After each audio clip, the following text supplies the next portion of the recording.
Hello friends, welcome back to 9th standard biology class, Improvement in Food Resources. Today's topic is crop production improvement. So the improvement of the crops can be done by following three main steps: nutrient management, cropping patterns and irrigation. Today let us study in detail about nutrient management. As we all require nutrients for our growth, in the same way plants also require nutrients. Totally the plants require 16 nutrients. Air supplies carbon and oxygen, water supplies hydrogen and oxygen, and remaining 13 nutrients are supplied by soil. And few nutrients are required by the plants in large quantities, which are called as macronutrients. The nutrients which are required by the plants in large quantities, they are called as macronutrients. Macro means big.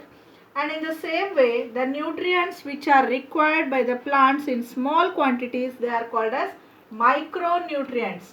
Macronutrients are 6 in number, whereas micronutrients, they are 7 in number. So you can see the examples of macro and micronutrients also.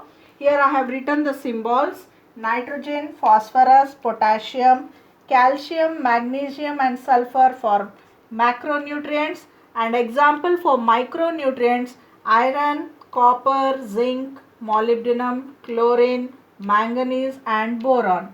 So the soil supplies all these nutrients. So the soil, with the help of manure and fertilizer, it will supply the nutrients. So you have studied already in 8th standard difference between manure and fertilizer. Manure is organic, whereas fertilizer is inorganic.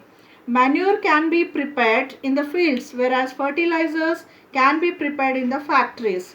And manure is bulky and it is not nutrient specific, whereas fertilizer is not bulky and it is nutrient specific.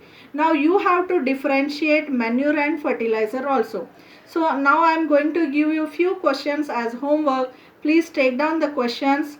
First one: how do the plants get nutrients?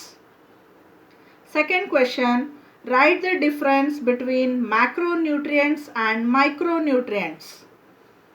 Third question: differentiate manure and fertilizers.